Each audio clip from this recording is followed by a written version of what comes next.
ਸਤਿ ਸ਼੍ਰੀ ਅਕਾਲ ABP ਸਾਂਝਾ ਵਿੱਚ ਤੁਹਾਡਾ ਸਵਾਗਤ ਹੈ। ਅਸੀਂ ਮੌਜੂਦ ਹਾਂ ਚੰਡੀਗੜ੍ਹ ਦੇ ਧਨਾਸ ਗਰਾਊਂਡ ਵਿੱਚ, ਜਿੱਥੇ ਇਸ ਵਾਰ ਦੇਸ਼ ਦਾ ਸਭ ਤੋਂ ਵੱਡਾ ਰਾਵਣ 221 ਫੁੱਟ ਦਾ ਰਾਵਣ ਬਣਾਇਆ ਗਿਆ ਹੈ। ਇਸ ਵਾਰ ਚੰਡੀਗੜ੍ਹ ਦੇ ਲੋਕਾਂ ਲਈ ਇਹ ਦੁਸ਼ਹਿਰਾ ਹੈ ਜਿਹੜਾ ਖਾਸ ਰਹਿਣ ਵਾਲਾ ਹੈ। ਤੁਸੀਂ ਤਸਵੀਰਾਂ ਵਿੱਚ ਵੇਖ ਸਕਦੇ ਹੋ, ਇੱਥੇ ਧਨਾਸ ਗਰਾਊਂਡ ਵਿੱਚ 221 ਫੁੱਟ ਜਿਹੜਾ ਕਿ ਰਾਵਣ ਹੈ ਉਹ ਖੜਾ ਕੀਤਾ ਗਿਆ ਹੈ। ਤੁਸੀਂ ਵੇਖ ਸਕਦੇ ਹੋ ਤਸਵੀਰਾਂ ਵਿੱਚ 221 ਫੁੱਟ ਲੰਬਾ ਰਾਵਣ, ਰੰਗ ਬਿਰੰਗਾ ਰਾਵਣ, ਬਹੁਤ ਹੀ ਸੋਹਣਾ ਰਾਵਣ ਬਣਾਇਆ ਗਿਆ ਹੈ।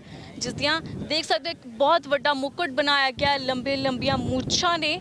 ਰਾਵਣ ਦੇ ਹੱਥ ਵਿੱਚ ਇੱਕ ਤੁਸੀਂ ਤਲਵਾਰ ਵੇਖ ਸਕਦੇ ਹੋ ਤੁਸੀਂ ਕੀ ਬਣਾਇਆ ਗਿਆ ਹੈ।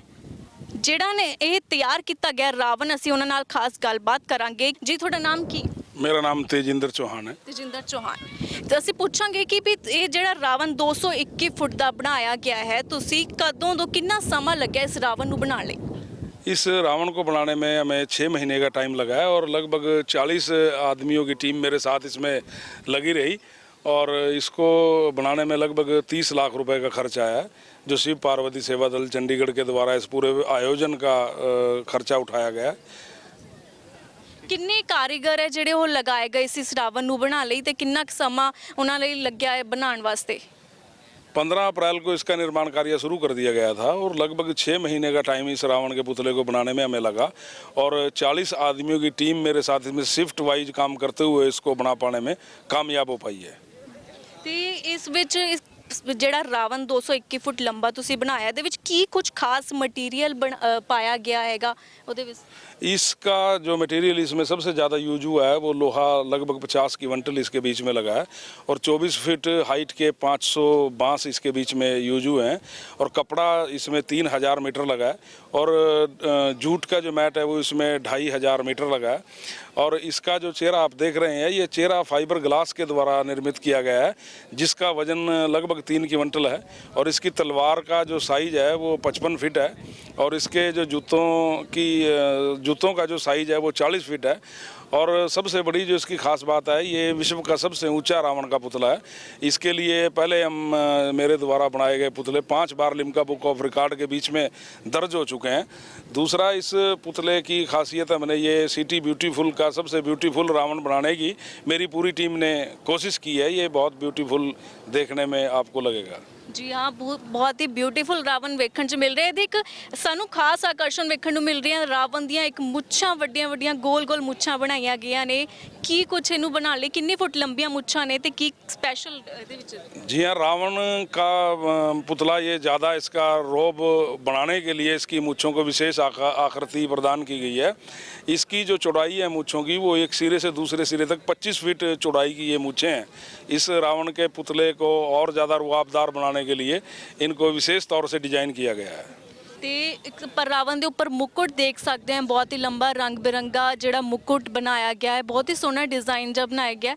ਮਤਲਬ ਉਹਨੂੰ ਕੀ ਸੋਚ ਕੇ ਕਿਵੇਂ ਤੁਸੀਂ ਤਿਆਰ ਕੀਤਾ? जिस प्रकार से रावण का वर्णन हम अपने धर्म ग्रंथों के बीच में सुनते हैं कि रावण बहुत बलशाली था, बहुत बलवान था, विद्वान था, उस प्रकार से इसके व्यक्तित्व को ध्यान में रखते हुए, इसकी पर्सनैलिटी को ध्यान में रखते हुए हमने इसकी खूबसूरती बढ़ाने के लिए जो इसका मुकुट है वो भी बहुत बेहतरीन तरीके से उसमें पूरा नक्काशी का काम करते हुए इसको बनाया है कि ये और ज़्यादा आकर्षक लगे और ज़्यादा खूबसूरत लगे और उसमें हम कामयाब हो पाए हैं बस। ਤੇ ਇਸ ਦੇ ਨਾਲ ਹੀ ਅਸੀਂ ਜਿਹੜੇ ਜੁੱਤੇ ਹੈ ਨਾ ਰਾਵਣ ਦੇ, ਇੱਕ ਖਾਸ ਦੇਖਣ ਨੂੰ ਮਿਲ ਰਹੇ ਨੇ। ਇੱਕ ਪੰਜਾਬੀ ਜੁੱਤੇ ਟਾਈਪ ਕੁਝ ਅਲੱਗ ਹੀ ਤਰ੍ਹਾਂ ਦੇ ਜੁੱਤੇ ਬਣਾਏ ਗਏ ਨੇ, ਖਾਸ ਉਹਦਾ ਡਿਜ਼ਾਈਨ ਕੀ ਇਸ ਤੋਂ ਕੀ कुछ सोच के किमें? दरअसल इनका जो जूतों का जो डिज़ाइन है वो यहाँ तकरीबन चंडीगढ़ के बीच में पंजाबी लैंग्वेज का और पंजाबी कल्चर का ज़्यादा समावेश होने की वजह से इसको ध्यान में रख के बनाया गया कि ये अगर पंजाबी, हाँ, रावण भी पंजाबी लगे, इसलिए इसको ये पंजाबी जुतियाँ इसको पहनाई गई है। मतलब पंजाबी रूप दिता गया, एक रावण ਨੂੰ ਪੰਜਾਬੀ ਜੁੱਤੇ ਵਾਂਗ ਨੂੰ ਪਹਿਨਾਇਆ ਗਿਆ ਹੈ। ਤੇ ਤੁਸੀਂ ਕਾਫੀ ਸਾਲਾਂ ਤੋਂ ਜਿਹੜੇ ਰਾਵਣ ਬਣਾਉਂਦੇ ਆ ਰਹੇ ਹੋ। ਇਸ ਤੋਂ ਪਹਿਲਾਂ ਤੁਸੀਂ ਪੰਚਕੂਲਾ ਵਿੱਚ ਵੀ ਦੇਸ਼ ਦਾ ਸਭ ਤੋਂ ਵੱਡਾ ਰਾਵਣ ਹੈ ਜਿਹੜਾ ਉਹ ਬਣਾਇਆ ਸੀਗਾ, ਤੇ ਇਸ ਵਾਰ ਇੱਥੇ ਧਨਾਸ ਵਿੱਚ ਪੰਚਕੂਲਾ ਤੋਂ ਪਿਛਲੀ ਵਾਰ ਜਿਵੇਂ ਪੰਚਕੂਲਾ, ਉਸ ਤੋਂ ਪਹਿਲਾਂ ਬਰਾੜਾ ਤੁਸੀਂ ਬਣਾਉਂਦੇ ਸੀ, ਤੇ ਇਸ ਵਾਰ ਕਿਵੇਂ ਇੱਥੇ ਚੰਡੀਗੜ੍ਹ ਕਿਵੇਂ शिफ्ट किया गया? देखिए, इसके पीछे जो कारण है वो बहुत बड़ा कारण है कि मेरे जो फंड्स थे, मैं वो पिछले साल पाल पंचकुला के बीच में समाप्त हो गया था। मैं जो जितने पैसे मेरे पास थे वो सब ख़त्म हो गए थे। तो मुझे एक इंटरव्यू में पूछा गया कि आपकी नेक्स्ट ईयर की प्लानिंग क्या है, तो मैंने उनको कहा कि नेक्स्ट ईयर मेरे पास फंड्स नहीं है और नेक्स्ट ईयर ये नहीं बन पाएगा। तो शिव पार्वती सेवा दल चंडीगढ़ के प्रधान वहाँ मौजूद थे, उनको इस बात को लेकर बहुत दुख हुआ, अफसोस हुआ उन्हें कि ये एक ऐसी कलाकृति इस संसार से समाप्त होने जा रही है। तो उन्होंने मुझे आश्वासन दिया कि नेक्स्ट ईयर शिव पार्वती सेवा दल इस कार्यक्रम को आयोजित करेगा और इस कला को मरने नहीं देगा। और लिहाजा इस बार शिव पार्वती सेवा दल चंडीगढ़ के ही प्रयासों के द्वारा ये रावण का पुतला यहाँ पूरी दुनिया के दर्शनों के लिए मुहैया हो पाया है। ਰਾਵਣ ਨੂੰ ਇਸ ਲੰਬੇ ਰਾਵਣ ਨੂੰ ਬਣਾਉਣ ਲਈ 30 ਲੱਖ ਦਾ ਖਰਚਾ ਆਇਆ ਹੈ ਤੇ ਮਤਲਬ ਕਿੱਥੋਂ ਹੈ ਜਿਹੜਾ ਫੰਡ ਇਕੱਠਾ ਕੀਤਾ ਜਾਂਦਾ ਹੈਗਾ, ਕਿਹੜੇ ਟਰਸਟ ਵੱਲੋਂ, ਕਿੱਦਾਂ? ये मैं आपको बता चुका हूँ, शिव पार्वती सेवा दल चंडीगढ़ का जो है, जो अमरनाथ में भंडारा लगाता है, बहुत बड़ी और बहुत बेहतरीन ये संस्था है, उनके द्वारा ये फंड इकट्ठा करके इसके बीच में अपना लगाया गया है। उन्होंने ही पूरे आयोजन का जो खर्चा है वो शिव पार्वती सेवा दल चंडीगढ़ के द्वारा किया गया है। ਹਰ ਸਾਲ ਉਹਨਾਂ शिव पार्वती दल ਵੱਲੋਂ ही क्या खर्चा चुक्या जाता है हर बार?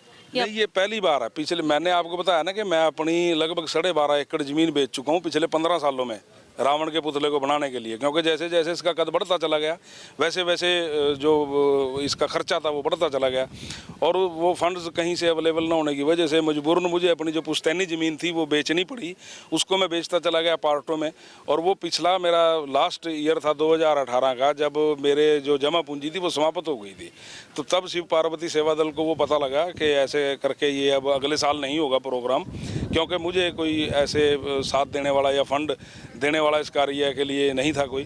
तो तब इन्होंने मुझे कहा कि इसको अब हम इस कला को, ये एक ऐसी कला है जो हिंदुस्तान में तकरीबन और कहीं इस प्रकार का रावण का पुतला नहीं बनाया जाता, तो ये ख़त्म होने लग रही है। इसको ख़त्म ना होने देने के लिए उन्होंने प्रयास किया और इस पुतले को आज यहाँ स्थापित करवाने में वो कामयाब हो पाए हैं। ਤੇ ਜਿਵੇਂ ਤੁਸੀਂ ਕਿਹਾ ਕਿ ਆਪਣੀ ਜ਼ਮੀਨ ਤੱਕ ਤੁਸੀਂ ਰਾਵਣ ਬਣਾਉਣ ਲਈ ਵੇਚਦੇ, ਕਿੰਨੇ ਸਾਲਾਂ ਤੋਂ ਤੁਸੀਂ ਜਿਹੜੇ ਰਾਵਣ ਬਣਾਉਂਦੇ ਆ ਰਹੇ ਹੋ, ਤੁਹਾਨੂੰ ਲਿਮਕਾ ਬੁੱਕ ਆਫ ਰਿਕਾਰਡਸ ਵੀ ਮਿਲਿਆ ਹੈਗਾ, ਤੇ ਕਿੰਨੇ ਸਾਲਾਂ ਤੋਂ ਤੁਸੀਂ ਬਣਾ ਰਹੇ, ਤੇ ਕਿਵੇਂ ਤੁਹਾਡੀ ਮਨ ਵਿੱਚ ਕਿਵੇਂ ਇੱਛਾ ਇਹ ਰਾਵਣ ਬਣਾਉਣ ਦੀ, ਕੀ ਕੁਝ ਤੁਹਾਡੇ ਵਿੱਚ ਕ੍ਰੇਜ਼ ਰਿਹਾ बनाने का? रावण ही क्यों बनाना चाहते थे? नहीं, रावण बनाने के पीछे जो कहानी है वो ऐसे है कि मेरे पिताजी ने 1987 में मुझे कोई सामाजिक और धार्मिक कार्य करने के लिए प्रेरित किया। उन्होंने मुझे रामलीला का आयोजन करने के लिए कहा, तो रामलीला का जब आयोजन किया तो उसके साथ दशहरे का आयोजन करने के लिए हमने अपने कुछ साथियों के साथ मात्र 20 फीट के पुतले से 1987 में इसकी शुरुआत की थी, जो इतना ज़्यादा पब्लिक को पसंद आया और पब्लिक ने हमें इतना ज़्यादा उसके लिए प्रोत्साहित किया। बहुत हमें मतलब खुशी उस बात से महसूस हुई, तो हम उसको और ज़्यादा बेहतर से बेहतरीन करने के प्रयास में सारा साल लगे रहे, और उससे अगले साल हम और ज़्यादा उसको बेहतर रावण के पुतले का निर्माण करते चले गए, और जिस वजह से धीरे धीरे हम इस पुतले के माध्यम से बहुत लाखों लोगों को तकरीबन एक हफ्ता तक खुश रखने में कामयाब हो पाते हैं। यही हमारे लिए बहुत बड़ा इनाम है। इसी बात से प्रभावित होकर हम इसको बार बार बनाते रहे रावण के पुतले को। 20 ਫੁੱਟ ਤੋਂ 210 ਫੁੱਟ ਤੱਕ ਦਾ ਇਹ 221 ਫੁੱਟ ਤੱਕ ਦਾ ਹੈਗਾ ਹੈ, ਤੇ ਮਤਲਬ ਇਹਦੇ ਵਿੱਚ ਪਟਾਕੇ ਵਗੈਰਾ ਰਾਵਣ ਵਿੱਚ ਪਾਏ ਜਾਂਦੇ ਨੇ। ਪੋਲੂਸ਼ਨ ਪਟਾਕਿਆਂ ਨਾਲ ਬਹੁਤ ਹੁੰਦਾ, ਉਹਨਾਂ ਨੂੰ ਬੰਦ ਕਰਨ ਦੀ ਅਪੀਲ ਕੀਤੀ ਜਾਂਦੀ, ਤਾਂ ਕੀ ਪੋਲੂਸ਼ਨ ਫ੍ਰੀ ਬਣਾਉਣ ਲਈ ਇਹਦੇ ਵਿੱਚ ਪਟਾਕੇ ਵਿੱਚ ਕੀ स्पेशल कुछ की ਕੀਤਾ ਗਿਆ? जी हाँ, इसमें इको फ्रेंडली आतिशबाजी का इस्तेमाल इस बार हम करेंगे। क्रैकर्स जो हैं वो इको फ्रेंडली हैं, जो मार्केट में मिलने वाले पटाखों से 80% तक प्रदूषण कम फैलाते हैं। ये प्रयास किया गया है इसको इको फ्रेंडली आतिशबाजी का इसमें यूज करने के लिए। जिस भी चीज़ में आग लगेगी उससे थोड़ा प्रदूषण तो फैलेगा ही, लेकिन ये सिर्फ पूरे हिंदुस्तान के बीच में आधे घंटे का दशहरे का प्रोग्राम होता है। अगर आधा घंटा में थोड़ा थोड़ा रावण जले, पूरे साल में एक रावण का पुतला जलने से मैं समझता हूँ करोड़ों लोगों की खुशी इसके साथ जुड़ी हुई है, आस्था जुड़ी हुई है। उसके लिए अगर हमें थोड़ा प्रदूषण बर्दाश्त भी करना पड़ जाए तो वो कोई ज़्यादा बड़ी खतरे की बात नहीं है। ਕਰੋੜਾਂ ਲੋਕਾਂ ਦੀ ਆਸਥਾ, ਤੇ ਮਤਲਬ ਇਹਨੂੰ ਜਲਾਇਆ ਕਿਵੇਂ ਜਾਂਦਾ? ਕੋਈ ਰਿਮੋਟ ਕੰਟਰੋਲ ਵਗੈਰਾ ਸ਼ਾयद ਇਹਦੇ ਵਿੱਚ लगाया ਜਾਂਦਾ है जिस ਨਾਲ? जी हाँ, इसके बीच में 20 फंक्शन रिमोट कंट्रोल के फिट किए गए हैं हमारे द्वारा, जो इतना बेहतर प्रदर्शन करने की हमें उम्मीद है कि रिमोट के पहले बटन को दबाने के साथ ही ये जो छतर इसके टॉप में लगा है क्राउन के ऊपर जो, वो ब्लास्ट होकर उड़ जाएगा। उसके बाद इसके मुकुट के जो पार्ट हैं वो स्टेप बाय स्टेप करके वो सारे उड़ जाएंगे। फिर इसके चेहरे में ब्लास्टिंग होगी, फिर इसकी दोनों मूँछों में अलग अलग राइट लेफ्ट ब्लास्टिंग होगी, फिर उसके बाद इसकी तलवार में ब्लास्टिंग होगी, फिर इसकी ढाल में ब्लास्टिंग होगी। फिर 4 जो पॉइंट हैं इसको अग्नि के हवाले किए जाने के, वो इसके जूतों में फिट किए गए हैं, जो 4 बटनों के द्वारा इसको अग्नि के हवाले कर देंगे। ਕੁਝ ਸਪੈਸ਼ਲ ਤਰ੍ਹਾਂ ਦੀਆਂ ਆਤਿਸ਼ਬਾਜ਼ੀਆਂ ਵੀ ਕੋਈ ਇਹਦੇ ਵਿੱਚ ਲਗਾਈਆਂ ਗਈਆਂ ਜਦੋਂ ਆਪਾਂ ਕਹਿੰਦੇ ਕਿ ਸਾੜਦੇ ਹਾਂ ਤਾਂ ਰਾਵਣ ਵਿੱਚੋਂ ਸਪੈਸ਼ਲ ਪਹਿਲਾਂ ਆਤਿਸ਼ਬਾਜ਼ੀਆਂ ਕੁਝ ਨਿਕਲਦੀ ਕੁਝ ਐਵੇਂ ਦਾ?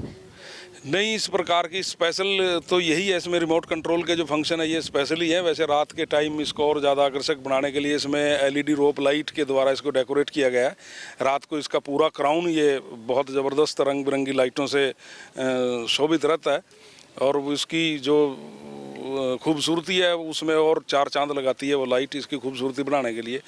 आतिशबाजी को इस प्रकार की इसमें नहीं फिट की गई। ਤੇ 8 ਜਿਹੜਾ ਅਕਤੂਬਰ ਨੂੰ ਹੈ ਦੁਸ਼ਹਿਰਾ ਮਨਾਇਆ ਜਾਏਗਾ, ਉਸ ਦਿਨ 8 ਅਕਤੂਬਰ ਨੂੰ ਜਿਹੜਾ ਦੁਸ਼ਹਿਰਾ ਰਾਵਣ ਹੈ ਉਹ ਸਾੜਿਆ ਜਾਵੇਗਾ। ਉਸ ਤੋਂ ਪਹਿਲਾਂ ਵੀ ਕਿਆ ਇਸ ਗਰਾਊਂਡ ਵਿੱਚ ਕੁਝ ਸਪੈਸ਼ਲ ਲੋਕਾਂ ਲਈ ਪ੍ਰੋਗਰਾਮ ਆਯੋਜਨ ਦਾ ਕੀਤਾ ਗਿਆ, ਆਯੋਜਨ ਕਰੇ ਜਾਣਗੇ?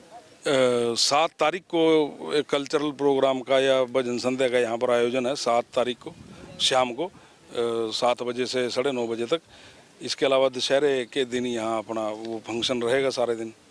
ਫੰਕਸ਼ਨ ਰਹੇਗਾ ਤੇ ਤੁਸੀਂ ਵੇਖ ਸਕਦੇ ਹੋ ਕਿ 221 ਫੁੱਟ ਦਾ ਜਿਹੜਾ ਕਿ ਇੱਥੇ ਰਾਵਣ ਬਣਾਇਆ ਗਿਆ ਹੈ। 1987 ਤੋਂ ਬਣਾਉਂਦੇ ਆ ਰਹੇ ਨੇ ਇਹ, ਤੇ 30 ਲੱਖ ਦਾ ਇਸ ਰਾਵਣ ਤੇ ਜਿਹੜਾ ਕਿ ਖਰਚਾ ਆਇਆ ਹੈਗਾ। 20 ਫੁੱਟ ਤੋਂ ਲੈ ਕੇ 221 ਫੁੱਟ ਤੱਕ ਦਾ ਉਹਨਾਂ ਦਾ ਜਿਹੜਾ ਸਫ਼ਰ ਹੈ ਰਾਵਣ ਬਣਾਉਣ ਦਾ ਰਿਹਾ ਹੈ। ਸਭ ਤੋਂ ਪਹਿਲਾਂ ਉਹਨਾਂ ਨੇ 20 ਫੁੱਟ ਤੋਂ ਰਾਵਣ ਬਣਾਉਣਾ ਸ਼ੁਰੂ ਕੀਤਾ ਤੇ ਉਸ ਤੋਂ ਪ੍ਰਭਾਵਿਤ ਹੁੰਦੇ ਹੁੰਦੇ ਉਹਨਾਂ ਨੇ 221 ਫੁੱਟ ਤੱਕ ਦਾ ਹੁਣ ਇਹ ਜਿਹੜਾ ਹੈ ਰਾਵਣ ਬਣਾਇਆ।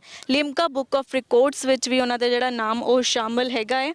ਤੇਜਿੰਦਰ ਚੌਹਾਨ ਜੀ ਜਿਨ੍ਹਾਂ ਨੇ ਇਹ ਨਾ ਬਣਾਇਆ ਰਾਵਣ ਬਣਾਇਆ ਗਿਆ। ਤੁਸੀਂ ਤਸਵੀਰਾਂ ਵਿੱਚ ਵੇਖ ਸਕਦੇ ਇੱਕ ਵੱਡਾ ਵਿਸ਼ਾਲ ਰੰਗ ਬਿਰੰਗਾ ਰਾਵਣ ਹੈ, ਉਹਦੇ ਹੱਥ ਵਿੱਚ ਇੱਕ ਲੰਬੀ ਜੀ ਤਲਵਾਰ ਹੈ, ਉੱਪਰ ਮੁਕੁਟ ਬਹੁਤ ਹੀ ਸੋਹਣਾ ਰੰਗ ਬਿਰੰਗਾ ਮੁਕੁਟ ਬਣਾਇਆ ਗਿਆ ਹੈ। ਰੰਗ ਬਿਰੰਗਾ ਤੁਸੀਂ ਵੇਖ ਸਕਦੇ ਇੱਕ ਵੱਡੀਆਂ ਆਕਰਸ਼ਿਤ ਜਿਹੜੀ ਮੁੱਛਾਂ ਹੈਗੀਆਂ ਉਹਦਾ ਰੋਬ ਵਿਖਾਉਣ ਲਈ ਰਾਵਣ ਦਾ ਜਿਹੜਾ ਇੱਕ ਸਪੈਸ਼ਲ ਮੁੱਛਾਂ ਬਣਾਈਆਂ ਗਈਆਂ ਨੇ ਰੋਬ ਵਿਖਾਉਣ ਲਈ। ਤੇ ਇਸ ਦੇ ਨਾਲ ਹੀ ਸਪੈਸ਼ਲ ਪੰਜਾਬੀ ਤੜਕਾ ਵੀ ਜਿਹੜਾ ਰਾਵਣ ਵਿੱਚ ਲਗਾਇਆ ਗਿਆ ਹੈ। ਪੰਜਾਬੀ ਜੁੱਤੀਆਂ ਵਾਂਗ ਜਿਹੜੇ ਰਾਵਣ ਦੇ ਜੁੱਤੇ ਨੇ ਉਹ ਬਣਾਏ ਗਏ ਨੇ ਸਪੈਸ਼ਲ ਪੰਜਾਬੀ ਤੜਕਾ। ਚੰਡੀਗੜ੍ਹ ਵਿੱਚ ਇਸ ਵਾਰ ਰਾਵਣ ਜਿਹੜਾ ਦੇਸ਼ ਦਾ ਸਭ ਤੋਂ ਵੱਡਾ 221 ਫੁੱਟ ਦਾ ਚਲਾਇਆ ਜਾਏਗਾ, ਜਿਸ ਨੂੰ ਪੰਜਾਬੀ ਤੜਕਾ ਦਿੱਤਾ ਗਿਆ। ਪੰਜਾਬੀ ਕਲਚਰ ਵਿੱਚ ਢਾਲਣ ਲਈ ਇਸਦੇ ਜਿਹੜੇ ਜੁੱਤੇ ਨੇ ਉਹ ਪੰਜਾਬੀ ਜੁੱਤੀ ਵਾਂਗ ਉਹ ਬਣਾਏ ਗਏ ਨੇ। ਚੰਡੀਗੜ੍ਹ ਦੇ ਧਨਾਸ ਵਿੱਚ ਹੈ ਜਿਹੜਾ ਦੇਸ਼ ਦਾ 221 ਫੁੱਟ ਰਾਵਣ ਹੈ ਉਹ ਜਿਹੜਾ ਇਸ ਵਾਰ ਜਲਾਇਆ ਜਾਵੇਗਾ। ਉਮੀਦ ਹੈ ਤੁਸੀਂ ਵੀ ਇੱਥੇ ਪਹੁੰਚੋ ਤਾਂ ਦੁਸ਼ਹਿਰੇ ਦਾ ਇਸ ਲੰਬੇ 221 ਫੁੱਟ ਦਾ ਜਿਹੜਾ ਰਾਵਣ ਹੈ ਉਸ ਦਾ ਖੂਬ ਆਨੰਦ ਮਾਣੋਗੇ।